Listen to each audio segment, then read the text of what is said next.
다 같이 신앙 고백하심으로 수요 예배를 하나님께 드리겠습니다. 전능하사 천지를 만드신 하나님 아버지를 내가 믿사오며 그 외아들 우리 주 예수 그리스도를 믿사오니 이는 성령으로 잉태하사 동정녀 마리아에게 나시고 본디오 빌라도에게 고난을 받으사 십자가에 못 박혀 죽으시고 장사한 지 사흘 만에 죽은 자 가운데서 다시 살아나시며 하늘에 오르사 전능하신 하나님 우편에 앉아 계시다가 저리로서 산자와 죽은 자를 심판하러 오시리라. 성령을 믿사오며 거룩한 공회와 성도가 서로 교통하는 것과 죄를 사하여 주시는 것과 몸이 다시 사는 것과 영원히 사는 것을 믿사옵나이다. 아멘. 찬송가 254장 찬송하시겠습니다.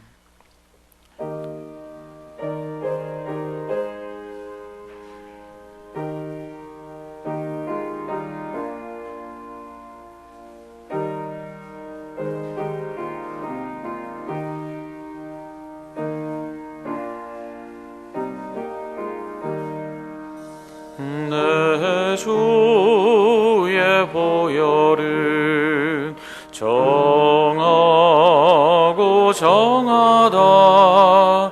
내 죄를 정케 하신 주 날 오라 하신다. 내가 주께로 지금 가오니 십자가의 보혈로 날 씻어 주소서.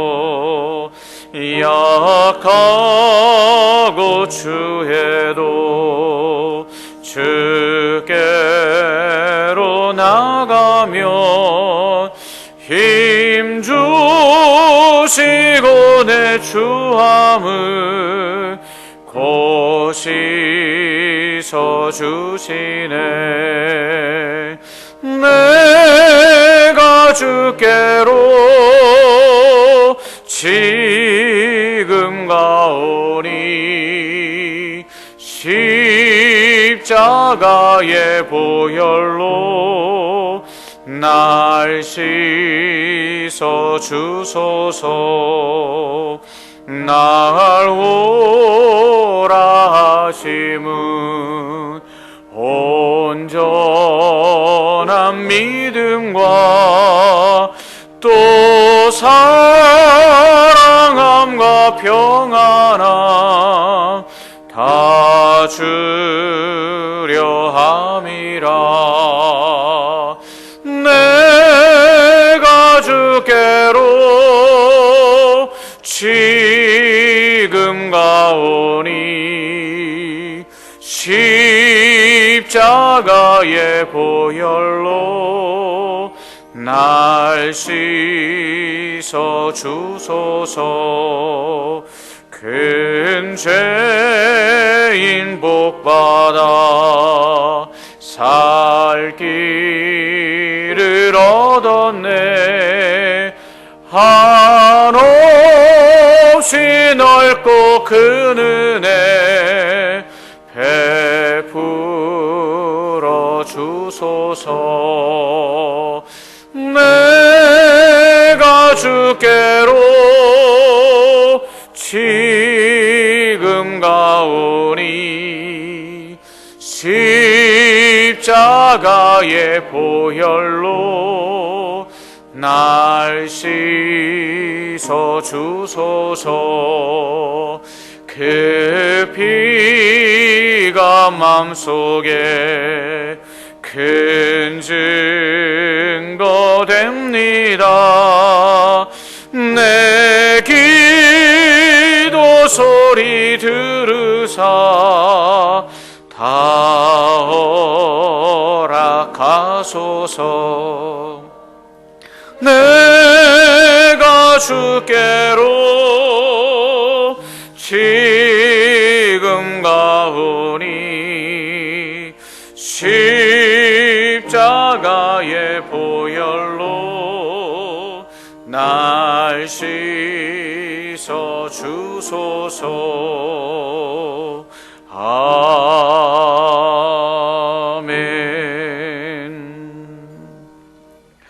함께 보실 하나님의 말씀 스바냐 2장 1절로 15절까지 말씀입니다. 오늘은 스바냐 강의 두 번째 시간입니다. 여러분은 어떤 때 부끄러움을 느끼십니까? 이 부끄러움이라는 것, 이게 사실은 도덕성의 원천입니다. 도덕성의 원천. 하나님께서 이 아담과 하와를 만들어 놓으시고 선악과를 따먹지 말라고 하셨죠. 그런데 그 말씀에 불순종하여 선악과를 따먹습니다. 이게 죄지요. 죄는 하나님의 말씀에 불순종하는 것입니다. 그 결과가 어떻게 됐죠? 그 결과 자신들이 벌거벗은 것을 알고 부끄러워합니다. 하나님께서 이 사람을 지으시고 이 죄를 범했을 때 부끄러운 마음이 들게 하시는 것은 그로 인해서 죄를 깨닫고 하나님 앞에 회개하며 죄짓지 않도록 하기 위한 하나님의 장치입니다. 그러므로 이러한 그 부끄러움은 바로 우리가 도덕적으로 행해야 할 올바른 일을 행하지 못했을 때 우리에게 생겨나는 것이죠. 그러므로 부끄러움을 아는 사회는 시민의식이 높고 사회 규범과 행동 양식이 건전합니다. 또 서로 존중하며 조화를 이루는 것이죠. 인간이 가지고 있는 그 한 가지 가치, 그것은 부끄러움이다. 수치를 아는 인간은 쉬이 죄악에 떨어지지 않는다. 이게 탈무드에 나오는 말입니다. 옛 사람들은 말을 함부로 하지 않았는데 이는 행동이 뒤따르지 못하는 것을 부끄러워했기 때문이죠. 또 우리 사회 일부 지도층이 도무지 부끄러움을 모르는 이 언행을 하는 것을 볼 때 참 사람 같지 않다라는 생각이 들 때가 있지요. 이처럼 이 사람의 됨됨이의 시작은 바로 부끄러움을 알아서 행해야 될 것과 행하지 말아야 될 것을 온전히 판단하고 그리고 올바르게 그 판단에 따라서 행동하는 것, 이게 진짜 사람다움이죠. 그렇습니다. 이 부끄러움을 아는 사람이 결국은 성숙한 사람입니다. 우리가 흔히 그 영화나 드라마 같은 데서 보면 이 죄수들이 나오는데 그 죄수들 중에 정말 그 죄책감을 모르는 그런 사람들이 나오지 않습니까? 죄를 짓고도 그게 부끄러운 줄 모르는 사람들. 그런 사람들 어떻게 되죠? 계속 죄를 짓습니다. 그렇습니다. 하나님께서 오늘 1절 말씀에 이렇게 말씀하고 있습니다. 수치를 모르는 백성아, 수치를 모르는 백성아, 모일지어다, 모일지어다, 이렇게 말씀합니다. 그렇다면 수치를 모르는 백성 누굴까요?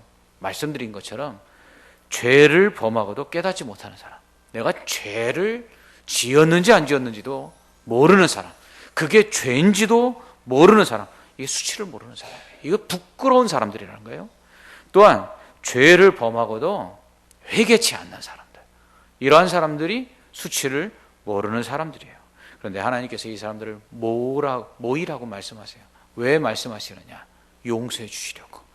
그래서 그 2절에 보면 명령이 시행되어 날이 겨같이 지나가기 전, 이 명령은 뭐냐면 심판의 명령, 하나님의 심판의 명령이 시행되어서 사람들이 겨같이 그냥 하나님이 그 심판의 그 날에 심판하시는 것을 키질하는 것에 비유를 하시잖아요. 시골에서 이렇게 키질을 하면 어떻게 됩니까? 무거운 알곡은 이렇게 키 안으로 떨어지고 가벼운 겨는 어떻게 됩니까? 날아가서 알곡과 겨를 또 죽정이를 골라낼 수 있는 거죠. 하나님께서 이제 심판하시는 날, 의인과 악인을 키질해서 하나님께서 인정하시는 의인들만 하나님께서 어떻게 해요? 구원하시고 죄인들은 심판하시죠. 명령이 시행되어 겨같이 지나가기 전에. 그러세요. 시편 1편에 보면 의인은 여호와께서 인정하시나 악인은 바람에 나는 겨와 같도다, 이렇게 말씀하고 있습니다. 또한 여호와의 진노가 내리기 전에 여호와의 분노의 날이 이르기 전에 모이라고 하십니다. 모여서 뭐 하라는 거죠? 회개하라는 거예요. 하나님께서 심판하시기 전에 기회를 주시는 거죠. 우리 예수 믿는 사람에게 하나님이 베푸신 가장 큰 은혜가 뭘까? 그것은 예수 그리스도의 십자가로 말미암아 죄 용서해 주신 거잖아요. 이렇게 예수 그리스도로 말미암아 죄 사함 받은 하나님의 백성들에게, 하나님의 자녀된 자들에게 하나님이 끊임없이 주시는 가장 첫 번째 은혜가 뭐냐면 또한 죄 사함이에요. 그래서 우리가 죄를 범하여도 하나님 앞에 회개하면 용서해 주시는 것, 그래서 하나님 앞에 다시 나아갈 수 있는 것, 이게 제일 큰 은혜라는 거죠. 이게 제일 큰 은혜예요.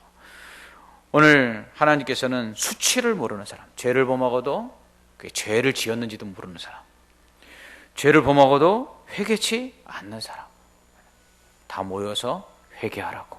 그러면 어떻게 하신다고요? 심판날에 혹 하나님께서 어떻게 해요? 그들을 숨기실 것이라. 3절에 보니까 이렇게 되어 있어요. 너희가 혹시 여호와의 분노의 날에 숨김을 얻으리라.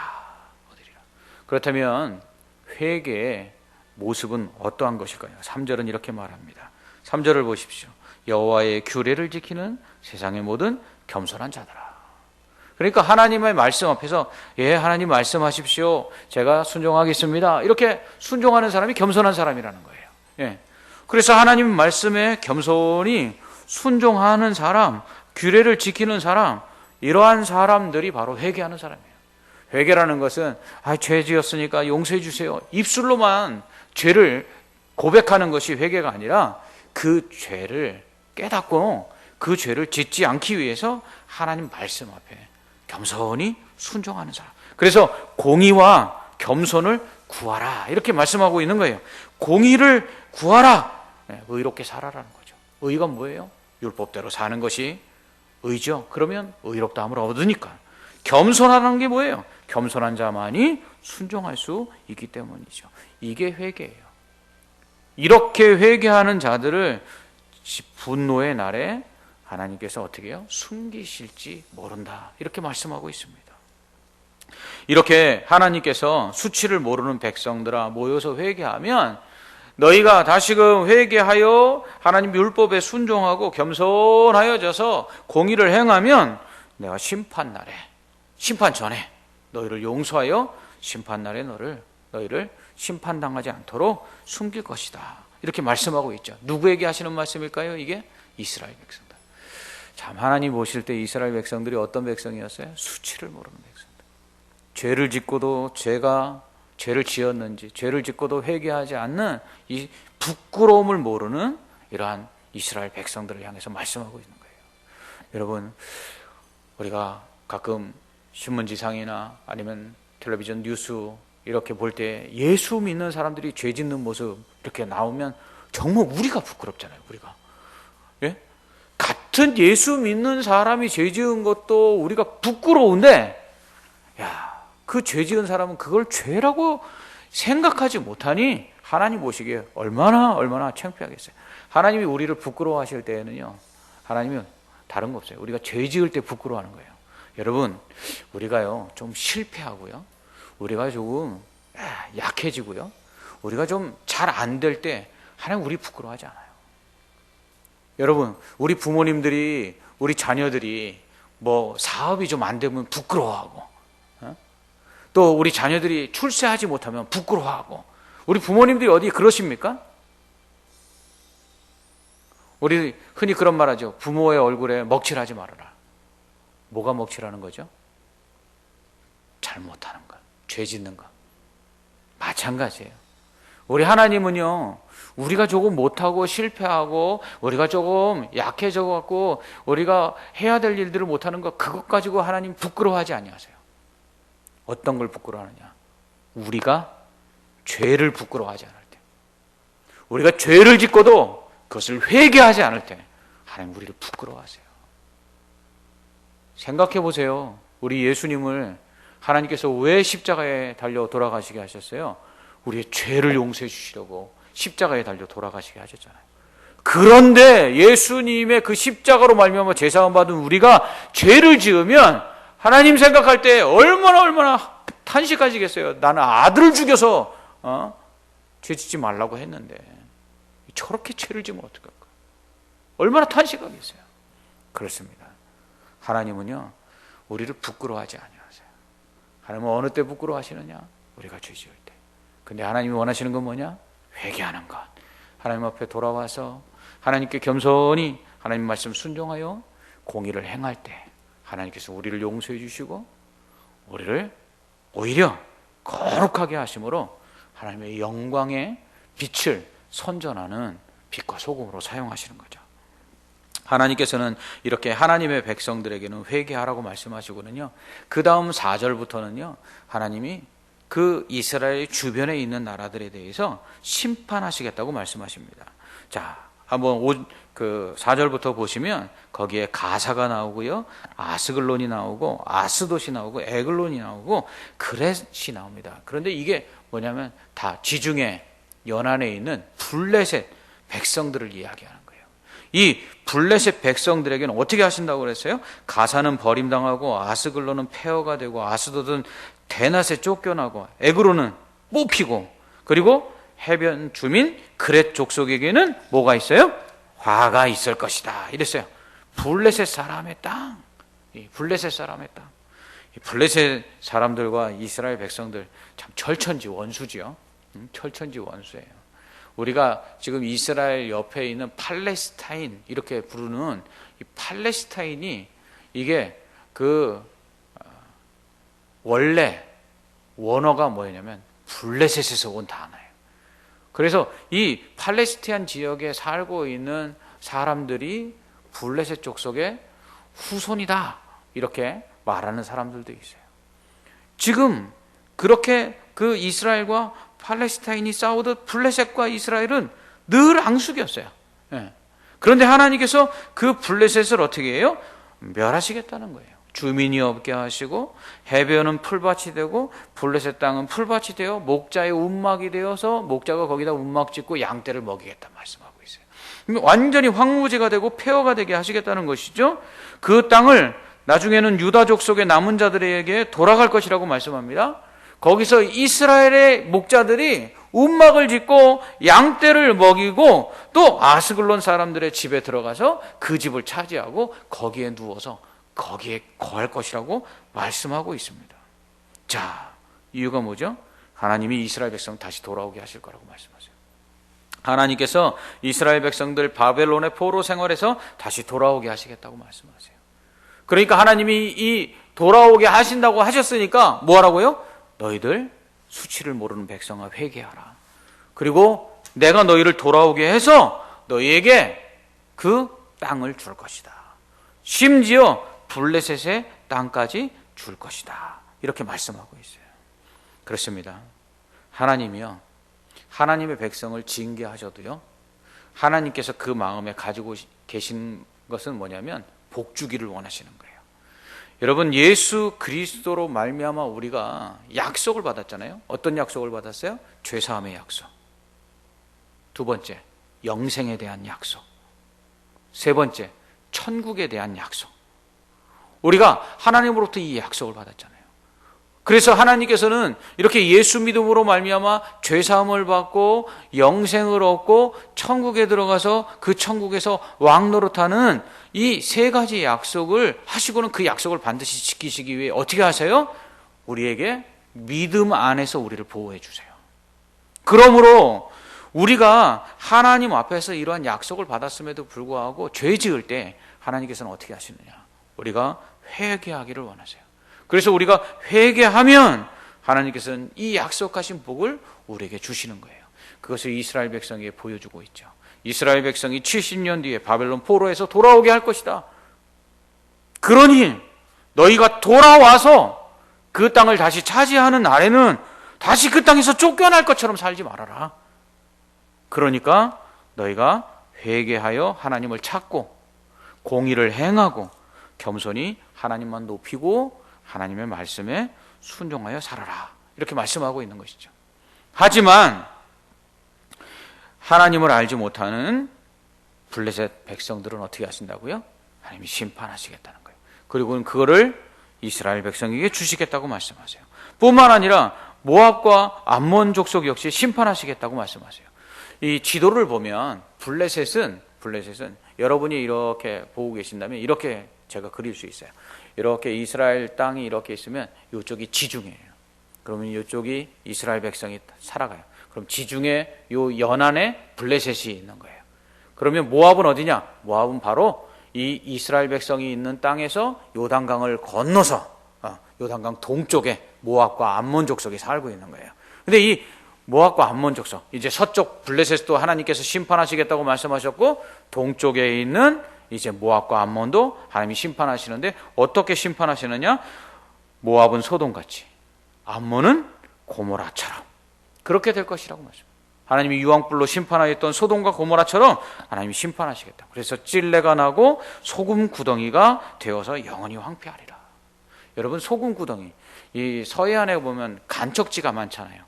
간척지에 가보시면은 맨 처음에 흙 아무리 갖다 부어도 거기서 농사 안 돼요. 왜 농사 안 되죠? 염분 때문에 안 되는 거예요.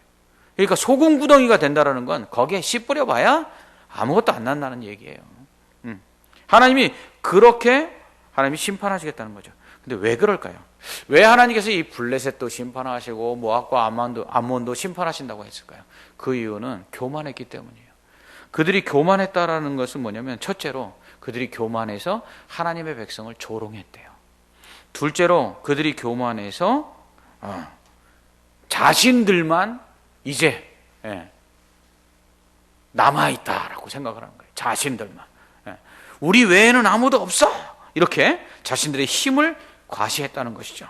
자신들의 경계, 곧 영토가 넓음을 자랑하고 자신들의 그 힘을 과시했어요. 하나님께서 이것을 교만함으로 간주하셨어요. 이유가 뭘까요? 그들이 하나님의 백성을 조롱한 것은 뭐냐면, 이 고대 시대에는 나라와 나라가 전쟁을 하잖아요. 그래서 전쟁에서 이긴 나라는 자신들의 신이 전쟁에 패한 나라의 신보다 더 강하다고 생각하는 거예요. 그러니까 이스라엘 백성이 지금 바벨론의 포로로 잡혀간 모습을 보면서 이제 뭘 생각하냐면,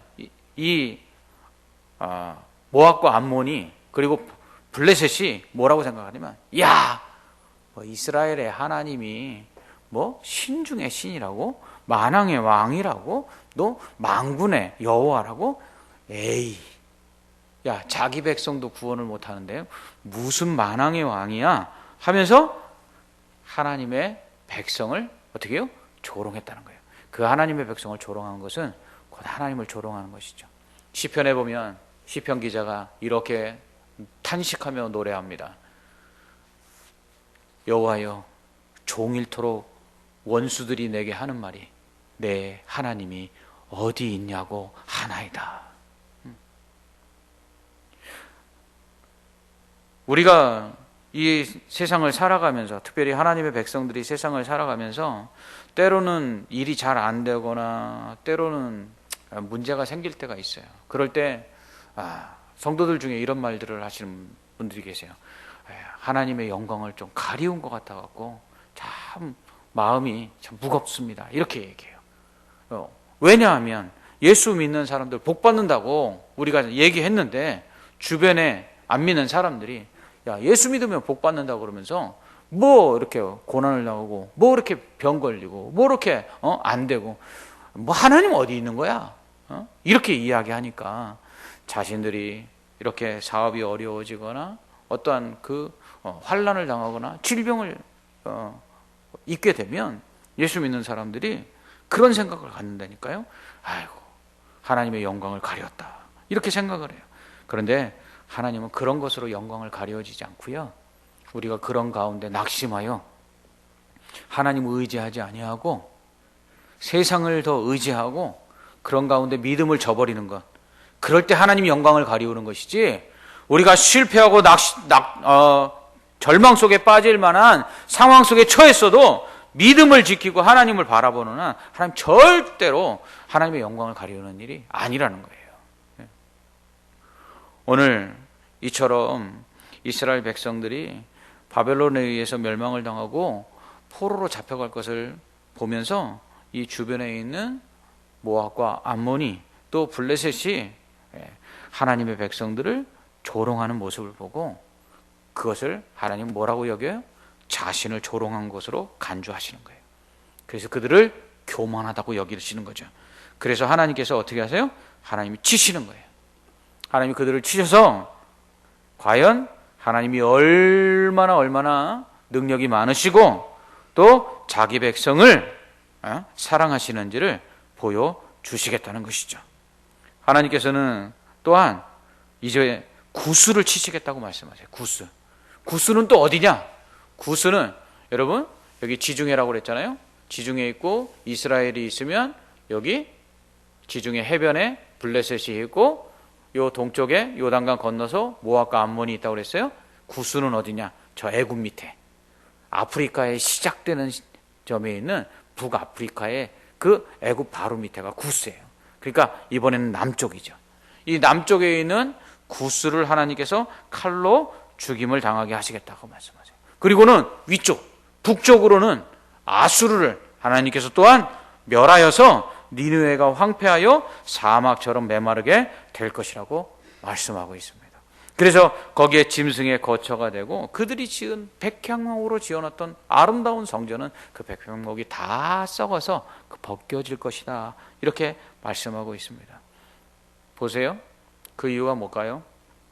그 이유 역시 그들의 교만을 꺾기 위해서입니다. 15절을 한번 보시기 바랍니다. 거기 보면 이는 기쁜 성이라 염려 없이 거주하며 마음속에 이르기를 오직 나만 있고 나 외에는 다른 이가 없다 하더니 어찌 이와 같이 황폐하여 들짐승이 엎드릴 것이 되었는고 지나가는 자마다 비웃으며 손을 흔들리로다. 뭐냐면 이 다른 이가 없다. 나 외에는 다른 이가 없어. 야, 봤어. 내가 최고야. 이 말에는 무엇이 있냐면 야, 하나님이 어디 있어? 하나님 믿으려면 날 믿어. 야, 이렇게 말하는 거예요. 이러한 교만한 자들, 결국 하나님의 백성 이스라엘이 죄를 짓고도 그 죄를 지은 것을 깨닫지 못하여 수치를 느끼지 못하고 그들이 하나님 앞에 회개하지 아니함으로 부끄러움을 모를 때에 하나님이 그들을 징계하심으로 말미암아 어떤 일이 벌어졌느냐? 주변에 있는 동서남북 모든 이방 민족들이 하나님의 백성을 조롱하면서 어떻게 됐어요? 하나님까지도 무시를 당하고 하나님 앞에서 교만하게 행하는 거예요. 이에 대해서 오늘 하나님께서 어떻게 하시느냐? 하나님 스스로 하나님의 백성 회개하여 용서해 주시고 그리고 하나님의 백성 돌아오게 하시고 그리고는 어떻게 해요? 주변에 하나님의 백성과 하나님을 조롱하던 이방 민족들을 심판하심으로 너희가 조롱하는 나 여호와가 어떤 하나님이신지를 보여주시는 겁니다. 오늘 말씀 속에서 우리에게 교훈하는 건 무엇입니까? 그것은 우리가 환난과 고난을 당할 때 그때 기억해야 될 것은 하나님이 능력이 없어서 하나님이 우리를 사랑하지 않아서 우리를 이러한 환난과 고난 가운데 두시는가 보다라고 생각하는 것이 아니라 그러한 때에 우리가 기억해야 될 것은 우리가 하나님 앞에 범죄한 것이 없는가 이것을 먼저 돌아봐야 되는 거예요. 우리가 죄를 짓고도 하나님 앞에 부끄러움을 모르고 살고 있지는 않는지 우리가 하나님 앞에 범죄하여서 하나님의 영광을 가리우고 있는데 오히려 그것이 하나님 앞에 수치가 되는 것을 모르고 있지는 않는지 우리 자신을 돌아보는 기회로 삼아야 된다는 거예요. 그래서 환난과 고난을 통해서 우리는 하나님께서 우리의 믿음을 더욱더 강하게 하시려는지 아니면 우리가 죄를 범했기 때문에 우리를 징계하시는 것인지 우리 자신을 돌아봐야 합니다. 그리고 그러한 환난과 고난 가운데 우리가 기억해야 할 것은 우리가 하나님 앞에 비록 죄를 범했다 할지라도 하나님 앞에 회개하면 하나님이 용서해 주신다는 거예요. 아들을 주시면서까지 우리의 죄를 용서해 주셨어요. 뭔 용서해 주실 죄가 없어요. 그래서 우리가 범죄했을 때 사탄은 우리로 죄책감을 갖게 하고 그 죄책감 앞에서 하나님 앞에 너무나 부끄러워 회개치 못하게 하나 성령은 우리 안에 부끄러움을 주시나 그 부끄러움으로 말미암아 죄를 깨닫게 하고 그리고 하나님 앞에 회개하도록 이끌어 주십니다. 그러므로 여러분, 우리 안에 지나친 죄책감은 누가 주는 거다? 사탄이 주는 거예요. 성령이 주는 죄책감은 어때요? 하나님 앞에 나아가게 하는 죄책감이에요. 그러나 사탄이 주는 죄책감은 어때요? 하나님 앞에 감히 나아갈 수 없을 만큼 우리를 부끄럽게 만드는 죄책감이에요. 그러나 성령은 하나님 밖에는 우리를 용서해 줄 분이 없음을 깨닫고 하나님 앞에 나아가도록 인도해 주십니다. 그러므로 우리가 환난을 당하거나 고난을 당할 때 여러분, 하나님 힘이 없어서 그런 거 아니에요. 하나님이 우리를 도와주시지 않아서가 아니에요. 그럴 때 하나님의 또 다른 계획이 있는가 우리 한번 기대하고, 또 반면에 우리가 하나님 앞에 범죄한 것은 없는가 회개하며 나아가야 합니다. 그때 하나님께서 우리를 용서해 주시고 어떻게 해요? 우리를 회복시켜 주세요. 이스라엘 백성을 바벨론에서 다시 돌아오게 하신 것처럼. 오늘 새벽에 여호수아 11장 말씀을 가지고 말씀을 나눴는데요, 그 10장과 11장, 뭐 9장도 마찬가지고요. 계속해서 이스라엘 백성이 가나안 땅에 들어가서 여리고성, 아이성, 그 다음에 또 기브온 족속의 항복을 받고 그리고 가나안 족속들과 전쟁하는 그 모습들이 9장, 10장, 11장, 여호수아 9장부터 11장까지 계속해서 나오고 있거든요.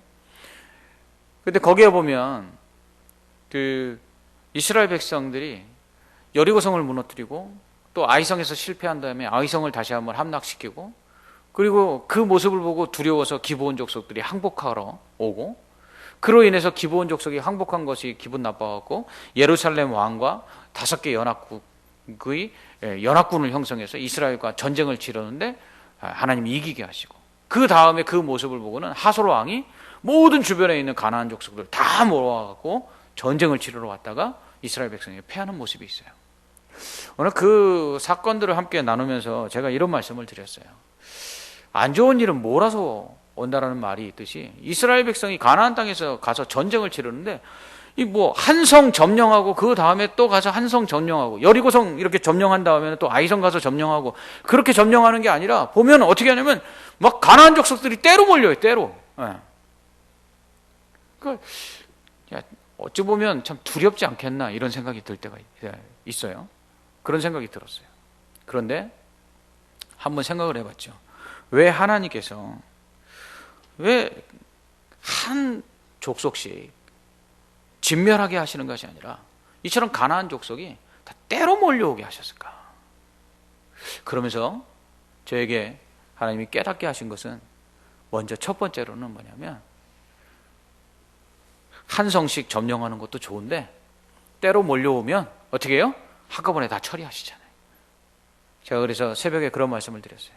안 좋은 일은 한 번에 몰려온다라는 말이 있는데, 하나님께서 왜 그렇게 안 좋은 일을 한 번에 몰려오게 하시느냐? 하나님이 한 번에 그냥 모든 일들을 다 해결하시려고 한 번에 다 몰려오게 하신다고 말씀드렸어요. 또 하나는 하나님이 하나 해결하면 또 하나 문제 생기고, 또 그거 하나 해결하면 또 하나 문제 생겨서 하나하나 해결하실 수 있는 능력도 있는 하나님이시지만, 한꺼번에 모든 일들이 다 일어나도 한 번에 그 일들을 어떻게 해요? 다 해결하실 수 있는 그러한 능력이 있으신 분이시란 것을 보여주시려고 우리에게 고난이 파도가 치듯이 계속 연속해서 올 수 있습니다 라고 말씀을 드렸어요. 그렇습니다. 여호수아서 11장에는 뭐라고 말씀을 하고 있냐면, 하나님께서 그렇게 그 어떤 환난들이 이렇게 몰려오는 그러한 것을 통해서 뭐라고 말씀하시면, 하나님께서 그렇게 하셨다는 거예요. 하나님께서 그렇게 하셨다는 거예요. 하나님께서 그냥 여리고성 하나 이기면 아이성 또 올라가서 이기고, 또 그 다음에는 기브온 이기고 하나씩 이기게 하실 수도 있는데, 한꺼번에 연합군을 형성해갖고 다 쳐들어와갖고 그냥 한 번에 다 이기게 하시는 데는 하나님의 계획하심이 있다, 이렇게 말씀하고 있어요. 여러분, 우리에게 환난과 고난이 찾아올 때 우리가 기억해야 될 것은 고난 가운데 하나님의 뜻이 분명히 있다는 것입니다. 그 고난을 통해서 우리의 믿음을 더 크게 하시기 위해서, 그 고난을 통해서 하나님의 능력이 얼마나 큰지를 보여주시기 위해서 하나님 그렇게도 하시고요. 하나님이 또한 우리가 범죄함으로 그 죄를 깨닫게 하시기 위해서 하나님이 우리에게 환난과 고난을 주실 때가 있어요. 그러나 그때에도 회개하면 하나님은 그것을 통해서 용서하시는 하나님이심을 우리에게 보여주십니다. 그리고 회복시키시는 하나님이심을 보여주신다는 것이죠. 또한 더 나아가서 세상의 모든 사람들이 다 우리를 멸시하고 무시한다 할 때에도 여러분 두려워하지 말 것은 우리 하나님의 능력이 없어서 우리로 멸시를 당하게 하심이 아니라는 사실을 우리는 기억해야 합니다. 하나님께서 하나님의 그 능력이 얼마나 크신지를 보여주실 것입니다. 교만한 자들을 향해서 하나님이 그들이 말하는 것처럼 계시지 않는 하나님이 아니며 그들이 말하는 것처럼 능력이 없는 하나님이 아니심을 분명히 보여주실 것입니다. 저는 이 코로나19 사태 이후에 대해서 많이 걱정들을 해요. 그러면서 염려들을 하죠. 저도 물론 걱정하는 바가 없지는 않습니다. 그러나 한편 마음속에 제게 하나님이 이런 마음을 주세요. 이 코로나19 이후에 사람도 정부도 세계의 강대국들도 그 코로나19 앞에서 얼마나 연약하고 얼마나 힘이 없는지를 이제 세상에 보여주셨으니 이제 여호와 하나님이 얼마나 힘이 있으신 분인지 얼마나 전능하신 분이신지 이제 보여주시겠구나 하는 마음이 들더라고요. 그렇습니다.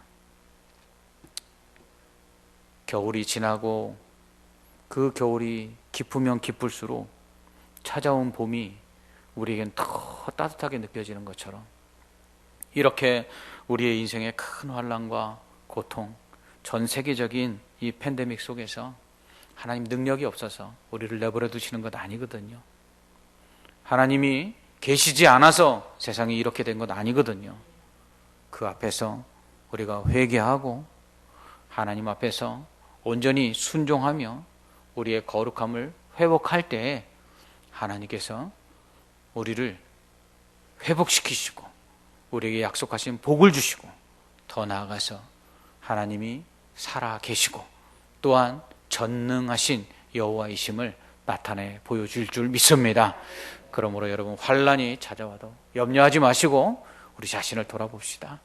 하나님께서 믿음을 강하게 하시려는지 하나님의 능력을 보여주시려는지 아니면 우리를 회개하고 용서해 주시려는지 우리 자신을 돌아보는 시간이 되고 또한 환난과 고난 가운데 반드시 하나님께서 택하신 자들에게 약속하신 대로 회복시키시고 복을 주실 것을 믿고 하나님 앞에 겸손히 하나님만 의지하고 하나님만 찾고 나아갈 때에 오늘 전화위복이라는 말처럼 오히려 화가 바뀌어 복이 되고 환난이 바뀌어 은총이 되는 놀라운 역사가 있기를 주님의 이름으로 축원합니다. 아멘. 기도하겠습니다. 하나님 아버지, 오늘 주신 말씀처럼 이 코로나19로 인하여 우리가 환난 가운데 처하고 있을 때에 하나님 우리 자신을 돌아보게 하옵소서. 믿음을 더욱더 강하게 하시려고 연단하시는 것인지 우리의 죄 때문에 우리의 죄를 깨닫고 회개케 하시려는 것인지 우리 자신을 돌아보고 하나님이여 믿음의 연단이라면 견뎌내고 정금과 같은 믿음이 되게 하여 주옵시고 아버지여 죄 때문이라면 회개하고 주님 앞에 돌이킬 때 주께서 우리를 용서하여 주시고 우리를 회복시켜 주시옵소서. 하나님이여 이 코로나19가 속히 종식되고 치료제와 백신이 개발되어서 우리의 일상으로 다시 돌아가게 하옵소서. 학교가 정상적으로 아버지여 주님이시여 우리 자녀들 등교해서 공부할 수 있는 곳 되게 하여 주옵시고 하나님이여 또한 우리 교회와 우리 성도들 가정과 생업 하나님께서 다시금 회복시켜 주셔서 주님 주신 은혜 가운데 기뻐하고 감사할 수 있게 하여 주시옵소서. 하나님이여 이번 코로나19로 인해서 이제 신천지를 하나님께서 벌하셨습니다. 이제 아버지와 동성애자들을 벌하고 계신데 아버지의 이러한 때에 악한 세상의 더러운 것들 다 떠나가게 하여 주옵시고 영적으로 육적으로 깨끗하고 거룩한 이 땅 되게 하여 주시옵소서. 하나님이여, 특별히 질병으로 고통받는 환우들을 치료하여 주시기를 원합니다. 이번순 집사님, 아버지 김기회 권사님, 또한 성전동 권사님, 주께서 치료하시고 또 질병으로 여러 모양으로 어려움 속에 있는 환우들을 깨끗이 치료하여 주셔서 오직 하나님 앞에서 기쁨과 감사함으로 주의 영광 나타낼 수 있도록 은혜 베풀어 주시옵소서. 오늘도 귀한 예물 드린 가정마다 복을 더하시고 은혜를 더하시며 오늘 주 앞에 예배하는 자들에게 주의 크신 은혜와 복으로 함께 하실 줄 믿사올 때 예수님 이름으로 기도합나이다. 아멘. 하늘에 계신 우리 아버지여, 이름이 거룩히 여김을 받으시오며 나라가 임하시오며 뜻이 하늘에서 이루어진 것 같이 땅에서도 이루어지이다. 오늘 우리에게 일용할 양식을 주시옵고 우리가 우리에게 죄 지은 자를 사하여 준 것 같이 우리 죄를 사하여 주시옵고 우리를 시험에 들게 하지 마시옵고 다만 악에서 구하시옵소서. 나라와 권세와 영광이 아버지께 영원히 있사옵나이다. 아멘.